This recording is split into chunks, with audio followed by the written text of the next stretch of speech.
Welcome to Blue Monday from the Blue Room, the final Blue Monday of the 24-25 season, and the third one on the spin, where we've been able to come at it after an Everton win. Incredible scenes. I'm joined, as ever, by Dave and Rodger. A little bit of housekeeping before we kick off with things. If you're watching on YouTube, please do give us a like and subscribe. We're up to 4,500 subs now, which is great. So thanks for your support there. If you're listening on a podcast, do leave us a rating and a review. And a little bit of news from Matt Jones. The byline will be a little bit later than usual tomorrow, but it will be out tomorrow. Rodger, you've also got something you want to say? Yeah, two things really. Firstly, I want to say thank you to both of you because I've absolutely loved doing this, and it's great to be on the Blue Room and part of the gang. Gets me up on a Monday morning, and if they could be less blue, I'd be happy.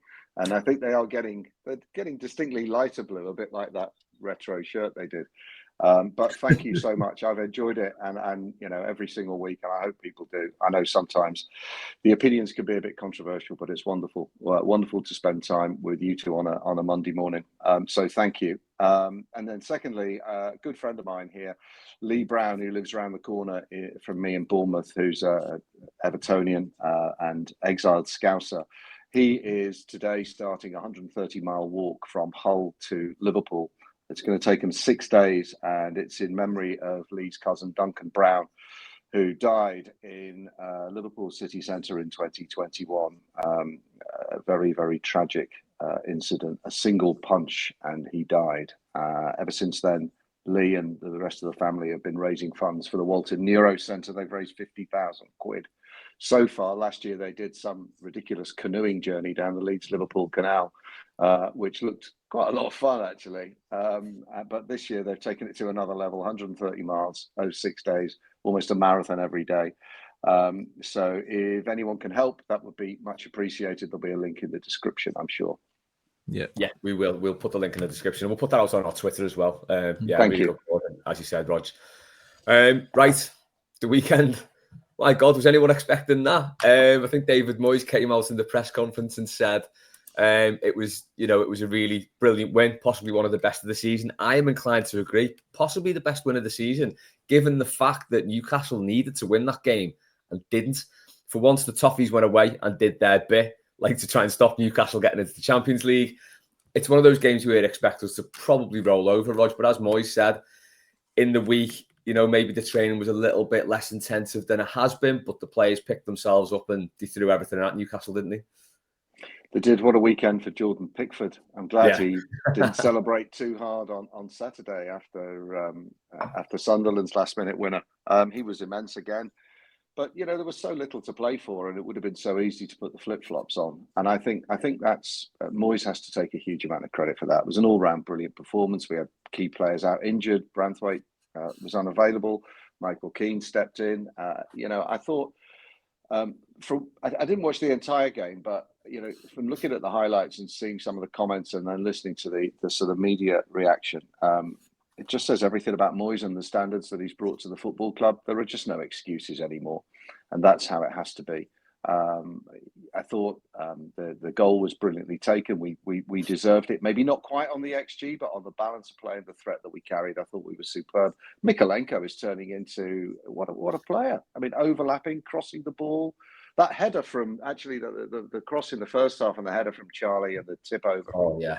Pope was superb. Alcaraz's shot, which Pope saves down to his left, very good. The header, I think you're right. It does have a Cahill touch to it, Les, but Big Dan Burn does slip rather helpfully. Pickford makes some superb saves and just a great statement victory. Disappointing that we didn't quite piss on the Geordie chips, but Villa and their sort of psychopathic goalkeeper have really only got themselves to blame. What a ridiculous challenge that was from him. So great. And Beto and Alcaraz, I mean, they look like a pair. So there are real, not so much green shoots, but things to build on, I think, going forward, which is really good to see, because need to be scoring goals. And we carried a genuine threat. It's a great win. Absolutely fantastic win. And 48 points, matching the 48 points of last season, 31 of them from David Moyes in his 19 games and 17 from that joker whose name I've forgotten. It's an incredible turnaround, isn't it, Dave, when you think, the points Moyes has picked up and the away wins. So I think we said at the end of post-match last night, that's Newcastle, Fulham, Palace, Brighton, all away wins. And they're not easy places to go. You know, I think Fulham were still fighting for Europe when we beat them there. Obviously, Newcastle wants that Champions League spot, beat them. Palace were in a really good run of form when we beat them away. So he's really turned this team around. And I think yesterday, for me, it hit home that, like, actually, we're seriously not a bad team there at all. We can go and do this and, you know, without clinging on. Like, as Rodger said, we carried a big attacking threat, didn't we? And it makes such a difference. It takes that pressure off the defence. And I just thought it was an all-round really good team performance.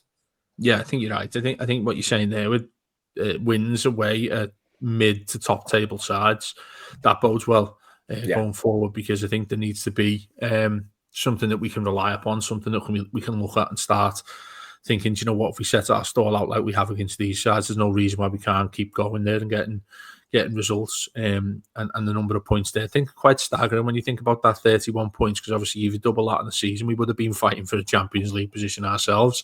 Yeah. I know it doesn't work that way, but you think, well, if you got Moyes at the start of the season and ditched the dice back in August, who knows where we could have been. But yeah, what I think it's done is, I think it's really interesting the way this sort of the narrative and the feelings been since saying goodbye to Goodison and having Newcastle away on the last day of the season, because I was fuming when I found out that we wouldn't have the last day of the season on the last day, until we found out that it was the club's decision to do so. And that was because I felt like yesterday, I feel like, you know, after the Lord Mayor show, felt like it'd be, we'll probably go there, play a few kids, maybe. Obviously, Newcastle desperate to win that game. They're quite fortunate, like Rodger said, they're fortunate to get what they did in the end. But to go there and put on that sort of performance, I think you've got a standard in and amongst that squad that Moyes has been able to lift, and he's been able to do it quite quickly as well.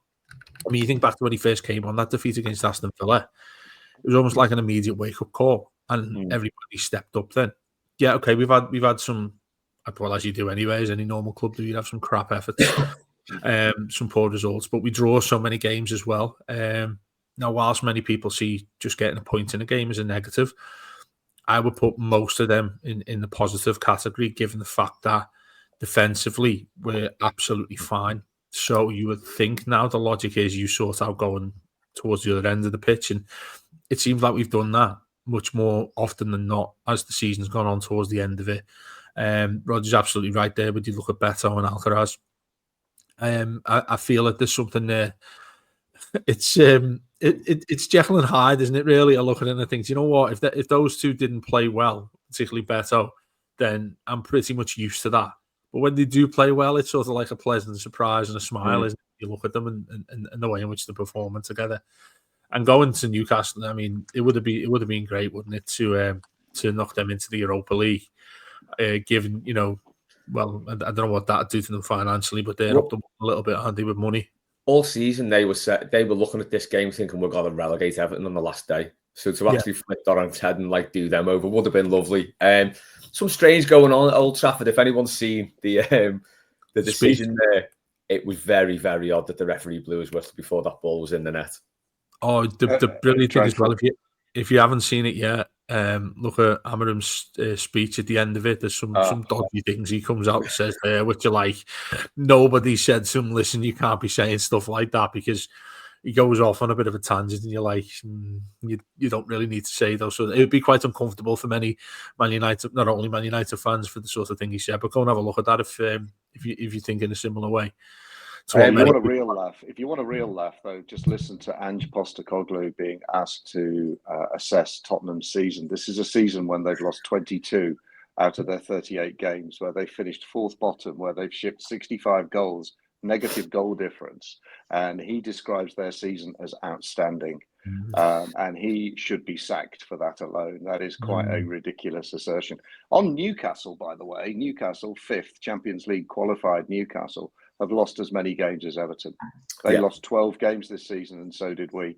And, you know, those 11 wins, I think only 5 at home, 6 away. So if you add a few more home wins, crikey, O'Reilly, we are in the mid-60s and we're pushing. And that's the home form that hopefully Bramley Moore will reinvigorate after Goodison's wonderful bear pit. The crowd make a big difference, don't they?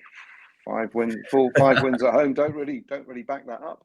Here's a weird stat actually. So EFC Stato on Twitter: Everton have earned the same amount of points home and away this season, 24. The first time this has happened in the club's history. So the points have actually been evenly split: 24 at home and 24 away, which is quite 6 away crazy. wins is fantastic. 6 away wins is absolutely Forest as superb. well in that. Yep. Which I do love when the stats start coming out at the end of the season, because it does put everything into perspective on what you've done and what you've achieved, and all of ours are in a positive direction, really, aren't they? I suppose how you consider what the draws are, whether negative or positive, that's up to you, isn't it? But I feel as if the way in which we've played as well, that's the main take that I get from it, if we're putting those stats to one side and the numbers and whatnot, because I enjoy watching Everton play. I enjoy watching the way we set up. I enjoy watching the way in which we try to score goals. I know we still need to score goals, but the way we try to, the effort's there in the right direction. I think it was something that Moyes, it was vilified for so long, about being a manager that wasn't capable of creating a side that can play decent attacking football, more importantly, keeping it on the floor. I think he's shown a direction in the right way. The way in which we go about things now, I feel as if the players, the setup, the way in which he has our midfield in particular, there's a nice balance to the team there. I think that he's got everything there in place now, which we would not have imagined go back 3 or 4 months, go back to Christmas.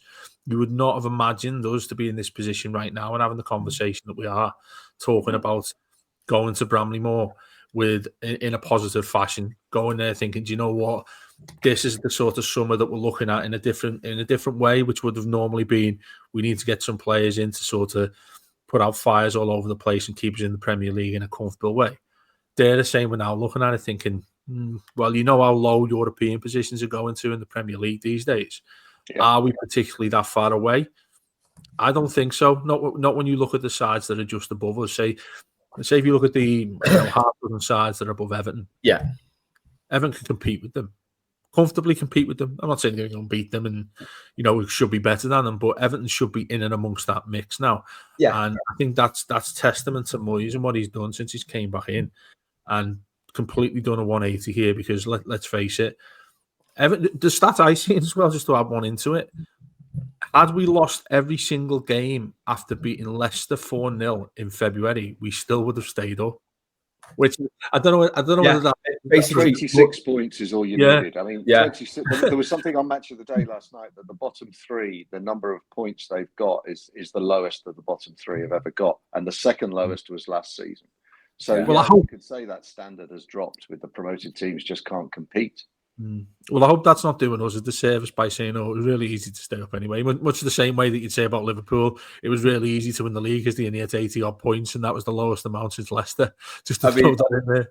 It's not for me to say that it's a dead league, but it's a dead league. Just on the way the league sort of played out, the table. So we finished on 48 points. That's 5 behind Crystal Palace in 12th and 5 ahead of West Ham in 14th. Interestingly, Wolves, whose manager was nominated for manager of the season, wasn't he? What? Came in after Moyes. Manager of the month, surely. He can't be manager of the season when you've got... I'm going to check it. I'm sure he was nominated. And they finished 16th behind Man United. But anyway, so we were in that sort of not quite the worst of the rest, just above the relegation fodder in that little mini table. And we finished clear. So like you say, Dave, if we can keep up this momentum and finishing on 48 points 2 seasons running, that kind of means you're a bit of a mid-table side. That's it. We shouldn't really consider ourselves relegation fodder now. We're mid-table. And we just need that little push to get into that next group of teams we've all beaten as well. Fulham, Palace, Bournemouth are like kryptonite. Brighton are up there. There's not that much in it, and I don't want to get ahead of ourselves here. But it does feel like if we can just make a little bit more progress again next season. Just on yesterday's game, so the stats from that, it looked very much like any other Everton game that could have been at the start of the season. So the shots on target, we had 6, the same as Newcastle, which is a bit of an outlier from the start of the season. Passing 288, pass accuracy 77%, possession 34%. So it's still the same sort of numbers, But Rodger, it just feels a completely different team, doesn't it? Because it's got that attacking intent. And I think yesterday what we saw as well, with the link up between Beto and Alcaraz, he was winning flick-ons and he knew he had a player close to him, and Alcaraz. And that's something we've not had in so long. Yeah, I think that's right. I mean, I think there's a belief in the team. It's obviously come from, the second half of the season and that optimism and a different style of play with more attacking threat. But you look at this Premier League table and we obviously, you can make a case that we have the most room for improvement because we've drawn 15 games, right? It's more than anybody else. Drawn 15 matches. And so the opportunity to turn them, to get an extra 2 points on half of them, makes a massive difference. And the goals scored is really where we have to improve because we are still the fourth lowest goal scoring team. We've only scored 42 goals. Man United 44, West Ham 46. Everyone else, apart from the relegated teams, in the 50s and 60s. Because it's Blue Monday, I'll just give you a very, very disappointing stat. The Red Shites scored more than twice as many goals as us. Okay, they scored 86. And the likes of Brighton scored 66. That's 24 goals more than us. Brentford, 24 goals more than us. Newcastle, similar number. So it's goal scoring. It's finding a way to put the ball in the back of the net. And when you look at the squad now and you look at that first 11 even, I thought Njai had a great game yesterday. So strong on the ball, low centre of gravity, turns, dribbles. He's either going to be fouled and win a free kick or he's going to carry on. Very good on the ball. Beto, a threat with runners behind him. You can see how that style is going to develop.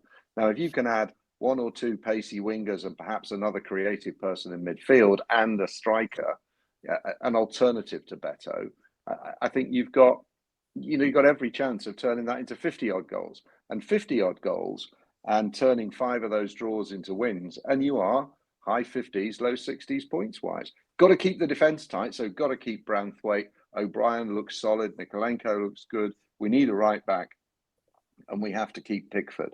But if we can keep that defence, which is pretty much better than the only teams with better defences than us in terms of goals conceded are Liverpool, Arsenal, and Chelsea. Manchester City and Everton have conceded the same number of goals, 44. That's amazing. Our defence is fantastic. Pickford nearly won the Golden Glove, 12 clean sheets from Pickford. In that team, in that team that's had such a dreadful first half of the season. Jordan Pickford, wow, make him captain. Yeah, I 100% agree with that. I think we said I think Adam said on post-match last night that sort of part of Pickford's development as he's been at Everton, he now does feel like a captain. I know a lot of people don't like having the goalie as a captain, but I think when it's a player of that sort of profile and just his demeanour, I think it's perfect for him. I do think giving him that responsibility, I would 100% give him the captaincy next year. Dave, little concern for me. So as Rodger said, we've got the fourth joint best defence in the league. I think that's the second season running we've had that, despite being in the bottom half of the table. The worry is it could look very different next season. So we'll leave Pickford out of this because hopefully that's not a conversation we need to have. Hopefully. Patterson's gone. Clearly, he's not getting back in. Young's gone. We've got one left back. Branthwaite, we don't know. Tarkowski, I imagine, will stay. O'Brien will stay. Michael Keane might go. The defence could look very different, and I think we need to keep some stability in that. Given the fact that we've played Ashley Young and Patterson doesn't look like he's getting a look in, Michael Keane comes in. I know people have said, why aren't we bringing anything through the academy? And this is something you touched upon, Rodger, that there doesn't seem to be anything there. I think Roman Dixon got a look in the start of the season, or was that last season? No, it was this season under Dyche. He played at Tottenham, did he not? Yeah. Did he not play away at He started on that game, and that was it. He did, and then he never got back in. So did we? The fact that we are playing these players who are out of contract and potentially leaving in the summer, does that suggest maybe that there's nothing coming through? And if so, it's a little bit of a worry that we need to try and keep that defence intact somehow next year, isn't it? Yeah, I think it's a really it's a crucial chat to have about this, because when players are going out of contract, it's almost like it's a false dawn for many of them, because many of them are playing to stay. Many of them are trying the hardest. Many of them are taking that extra step further than what you'd otherwise expected them. So generally, you get to this stage of a season when how many is it? Half a dozen that we're losing. who are out of contract. I can't remember how many numbers it was. I don't think know it's what it 13, isn't it? I think it's 13, yeah. 13. Yeah, it's double figures. Now, when you look at including the loanees, that includes the Yeah. loanees. It's not just out of contract, yeah. So when you get to that position, going towards the end of a season and we're relatively safe, then that's, I think, when you're seeing a true outline of whether these lads actually want to stay at the club or they don't. And then therefore it leads you to the opposite side of that question and think, well, where's that been? And I feel as if we've got players there. I mean, you look at Adrissa Gay, he needs to be signed up as soon as possible, in my opinion. Alcaraz should. I mean, given his Instagram post after, I'm not jumping the gun here, but I would like to think that sort of assumed the business was done, because he's talking about see you later and all that sort of the way he's talking, the language he's speaking about there. But defensively, you're absolutely right. I think, the ones who it's going to be difficult to prevent Branthwaite from going, because there will be offers. His intent as a player, hate putting too fine a point on it, but are going to be more ambitious than Everton's stage right now, with the big asterisks around us, because what we want to go and achieve. But I think somebody of his ilk is going to want to move on and be fighting for trophies as soon as possible, like most players. Sorry, Dave, just on that, I think the England thing is a massive thing for Branthwaite as well, and the fact that a lot of people say, well, I don't want him in the England squad anyway because it's another chance to get injured or tapped up. When a player like that isn't getting in, it's a reason to leave Everton, and I hate to see him not even in the conversation. I think that's a massive negative for us. No, that's right. Champions League makes a difference as well here, because there are 6 teams in the Champions League, right? And not all of them have got very good defences. Tottenham in particular, and then you've got Manchester United, who need to move up the table as well, from their level of expectations. So it's a kind of it's a blessing and a curse that there's all of these places available in Europe. So there's going to be 9 English teams in Europe next season, with Palace and Nottingham Forest, and who's the other one? Aston Villa. So those are the 3 plus the 6 in the Champions League. So 9 clubs, nearly half the league, are playing European football. Jared Branthwaite would like to think he's good enough for European football. I'm absolutely certain he is. So it's going to be tough to hold on to him. I'm almost resigned to that, and the object is Mr. Smart Negotiator, whose name I've forgotten, needs to get 80-90 million for him. Do you know? I think it's mad that you're saying there's 9 European places, which I don't know if that's a good or a bad thing, really, because you think of football these days, you think that you can finish 9th in a league, and that'll get you into Europe. I think that's just bizarre to me. I suppose one positive, of it, Dave, is that some of these teams might not be well equipped for Europe. Yeah, no. So for our league campaign next season, exactly. So all of these players all of these teams playing Thursday, Sunday, or whatever, and the Champions League teams, they don't have the squads to cope with it. I think Newcastle will struggle. I think Spurs will struggle. Chelsea, God knows, they could be anything. They're the luckiest ones to get into the Champions League. But Palace, will they be able to maintain that level of competitive action in the Premier League? So those teams that don't have Europe, Everton, Man United, opportunity knocks to step through that gap that's left with these other teams being exhausted.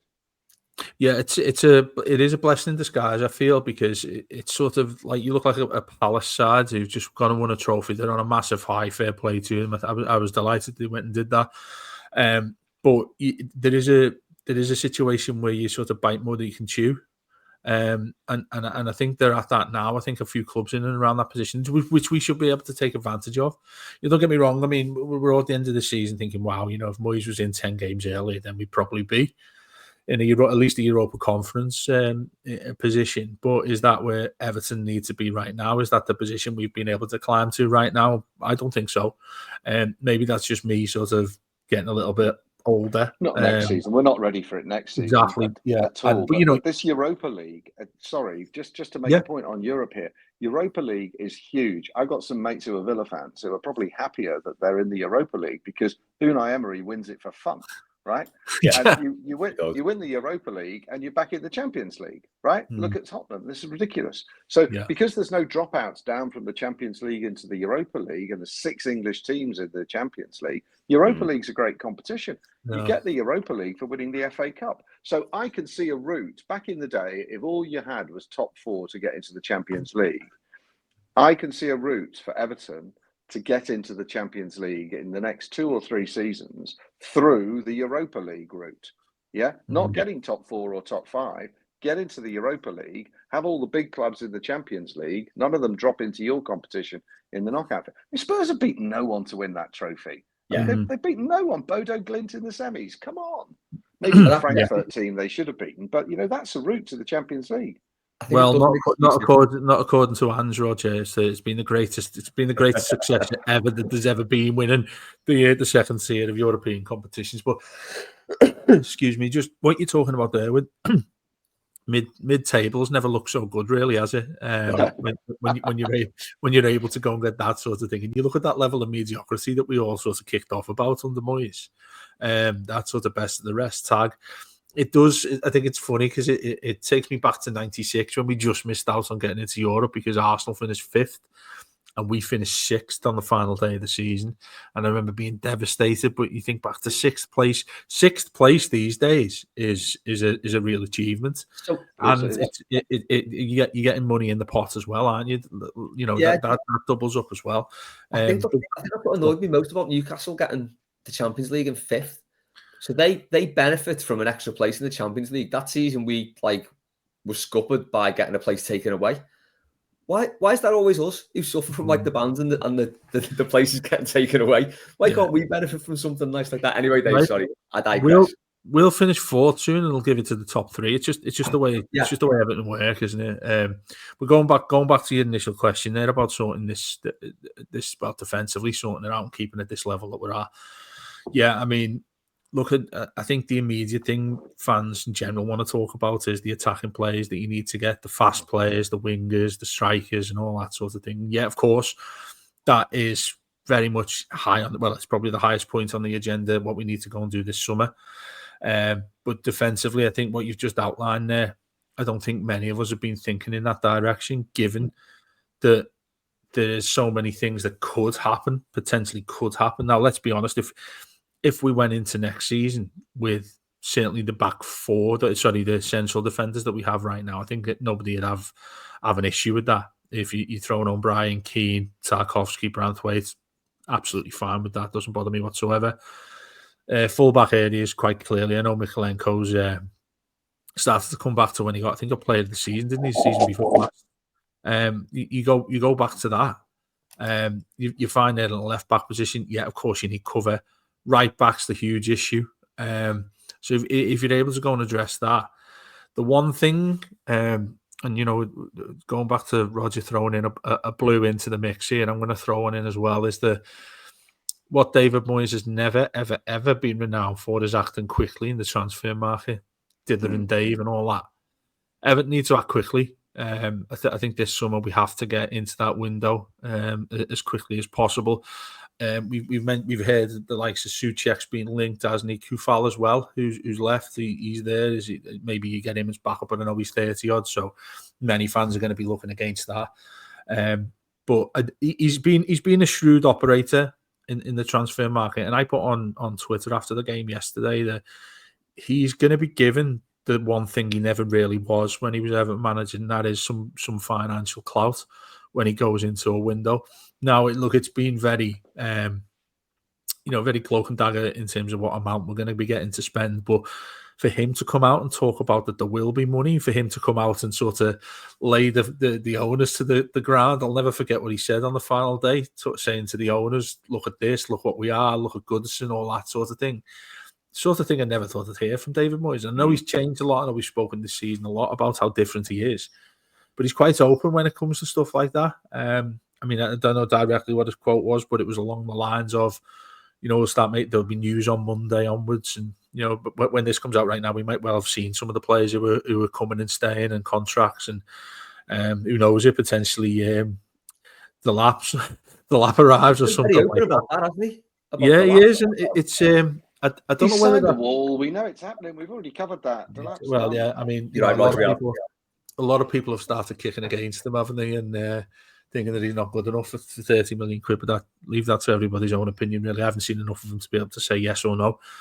For him to say that, though, I think he's not soft, Moyes. He's got enough experience, vast amount of experience under his belt to not come out and say things that he isn't for certain are going to happen. So I'm quite excited about what could be going on here. Now, look, he might just be talking about, we're just Gay signed a new contract. We're keeping Charlie. All of those sorts of things. They're probably the easy wins for us all to get behind, aren't they? If we're able to go and do that, get that out the way quickly, and then address what's going on in the market. But I would put the point in there. You look at Liverpool are about to go and sign the, what's his name? Florian Wirtz, is it? Yeah. They're about to go and get this £300,000 a week or something? £300,000 a week? And they're paying 120 million quid, something like that. I mean, it's not very Liverpool-esque because they're a club that sort of like to throw in everyone's faces that their owners don't spend much money, but they end up as an amazing side. They've got a standard to maintain there, haven't they? But the point is, they're going and getting business done as early as they can, and that's what the higher end of the league do. There's no reason why we can't do that with new owners. And if you're an owner too, just to add it from their angle, you should be looking at this and thinking, right, how do we want to make an impact, a positive impact on this club that's been in the doldrums ownership-wise, that's been threatened by relegation for, well, now 4 of the last 5 years, rather than saying the last 4 years in a row. How can I go and make a positive impact into this? You have a phone call with David Moyes today. Well, bank holiday, maybe tomorrow, because obviously they don't finish work until later on this month or next month or whatever. There's an ability there. There's a gap, a massive gap there to sort of put the footprint into this club, and we start getting things done. And I don't know whether I'm being too overly optimistic, because it's certainly not me, as most of our listeners will have gathered over the last decade. But I'm starting to think, well, if Moyes is coming out and saying these positive things, and we're having this general positive feeling to a season, maybe I'm going a little bit too far with that, and you've got new owners there who he's referred to, I'm starting to think that things might start getting the ball rolling a little bit earlier than what we all thought. Yeah. Well, especially if Branthwaite's going to go, right? And if we secretly know that there's a number that we'll take for Branthwaite, then, if we're going to take 75, 80 for him, let's get 30 million centre-backs in. Let's have them lined up and ready to go. It's so important that you control the way things are going, and you're not just the victim of circumstance. And God forbid we lose Branthwaite at the end of the transfer window and we've got nowhere to go. So, there's obvious holes that we need to plug. But if we are going to lose Branthwaite, then we have to replace him with as good and well, maybe not as good, but overall impact on the squad is, a couple of 35 million centre-backs come in. And there are plenty of centre-backs around, I don't think they're as rare as goal scorers, are they? So centre-backs and experienced Premier League centre-backs, promising young centre-backs from the French or Italian leagues, you can find them. Palace have done that. Brighton have done that. Yeah. Branthwaite would be a loss, but I think it's inevitable for his own ambition and because of those European opportunities at so many other clubs. Sorry, Dave. I think we're back at that one more season stage with Branthwaite, aren't we? Just give us this one season and then see where we get to. I think just go on, carry on, Dave. Sorry. I was just going to say the point on Branthwaite. Does his stock for us get any higher? And because I think it's further down the road, a lot further down the road, where you're looking at him thinking, well, he's worth more than that ballpark figure that Rodger's talking about there, say around the £70 million mark. Can we squeeze more out of him? Well, I think then you're talking about Everton going and winning a trophy, dare to say that, one of the domestic cup competitions, or getting into Europe. I think that's twofold as well, because it would give him the impetus to stay at the club as well. But yeah, I mean, if we're all straight with each other here, there's more likelihood than not that he won't be starting the club, starting us at Bramley Moore next season. So therefore, that should be in line right now, Rodger. You're absolutely right. That should be something that's been addressed. And if we've had scouts or whatever it is the setup's going to be, which we keep getting bits and pieces come at us in terms of how the structure's going to be, I'd like to think that they're out and about doing this sort of thing right now, or even before. In fact, they should have been doing it before now. Let's be honest. It's things that we've lacked for so many years. We've got so many examples of when things have gone in a negative direction in regards to our transfer window and recruitment, that there's perfectly adequate amount of money there now. It looks like you've got a manager back in place who knows the club in and out. You've got a manager in place who's a hell of a lot better than anybody really thought he was going to be. I think even if you had the positive impact, a positive idea of when Moyes come back, I don't think many would have thought it'd be this good. And I'm not talking that in terms of, well, Everton have finished 13th. I'm talking about safety as early as you possibly can, which was at the start of this year, and the way in which Everton play, which is obviously it's a massive coup for him that we're all enjoying watching our side, because how many times have you gone and watched the game and it seems like a bit of a chore under Sean Dyche? It's completely changed, and it's changed really quickly.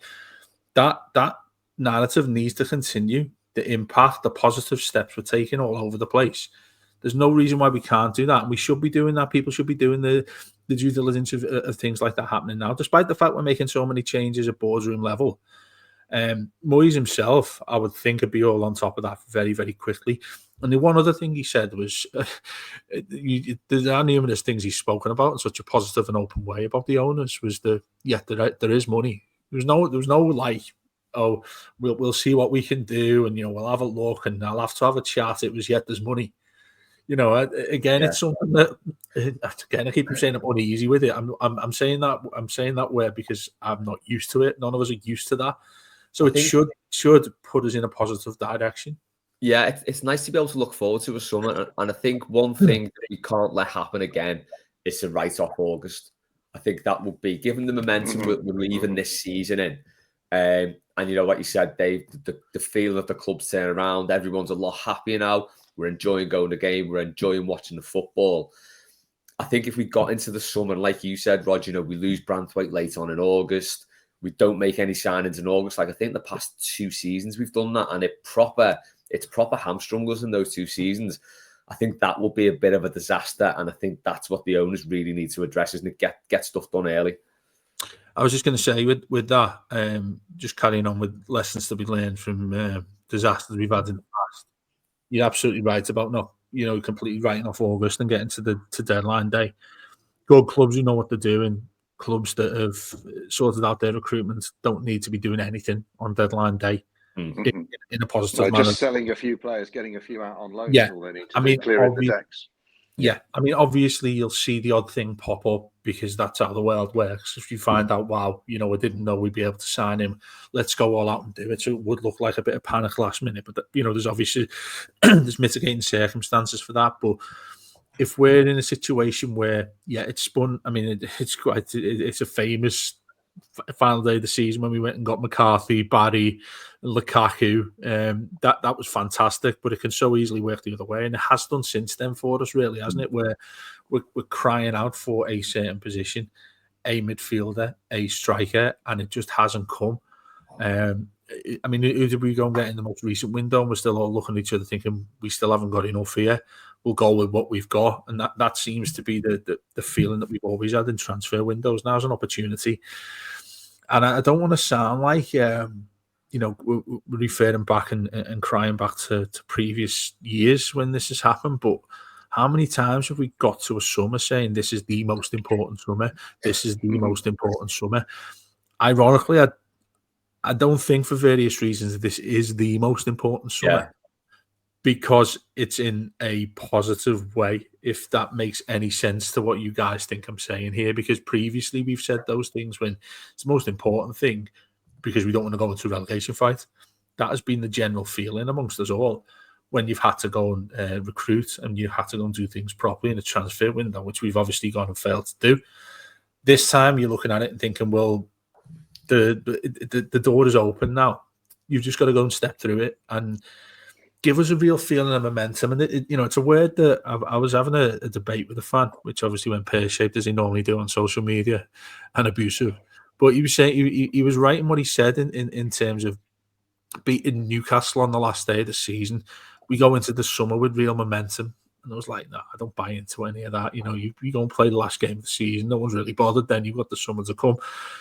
But where to take a step back from that is that you looked at the way we have set up. You look at the way that's continued, that word momentum in those last 3 games of the season, generally under how we've played under Moyes. If that's the feeling, the general feeling we've got of how Everton are playing, how that's the structure of what he wants the club and the squad to be, if that is the thing that he goes with, intertwined with what we're going to do in this summer, then yeah, momentum probably is a big thing for us to go along with here, and something that we've not done. We're not going into a summer thinking we desperately need this, we desperately need that. Yeah. We're looking at adding quality in a positive way, not he'll do, or we need somebody there, we need to shore up a defence and all that sort of thing. Dare to say it, you're looking at the infrastructure that's there. Squad-wise, I'm not talking because Rodger, you'll know a hell of a lot more about it than me on the outer side of the playing staff and whatnot. But where we are right now is a really good step to be able to take it a bit further. Yeah, I do think the momentum's important. And Rodger, I'll give the final word to you. It is nice to just like have a summer to look forward to where we can actually build on something instead of feeling like we're constantly firefighting, doesn't it? I think so. Moving on from momentum, I think what you're both talking about there is having a much more solid platform to build from. Yeah. I'd expect David Moyes to be our manager for the whole of next season, right? So that's fine. We're not panicking because we've avoided relegation by the skin of our teeth, because we haven't. And I personally am not bothered how many players we get rid of. The more the merrier, really. It doesn't scare me that 12 players out and 12 players in. I think this is an opportunity because everything will be so new and fresh, new stadium, new future, a brand new dawn. I would, if there are players, whether it's DCL, Michael Keane, that were sort of umming and ahhing about, Doucouré even still, I would go, no, thank you. I would give the benefit of the doubt to the no, thank you. I think it's time to shake hands and move on from the DCLs and the Michael Keanes of this world. We can't afford them. They served a purpose. Both of them have scored crucial goals and done decent things, but I think it's time to move on. And you can have a summer of upheaval, provided what's at the core, i.e. the manager and the playing style and some key players are there, because Ndiaye is the future. I think Alcaraz is the future. I think Jake O'Brien is the future. I think Jordan Pickford is the future, and the past and the present. Jordan Pickford is, he's everything, and he's dynamite apparently. So I think we've got positive momentum. Apparently, he's very much an explosive character.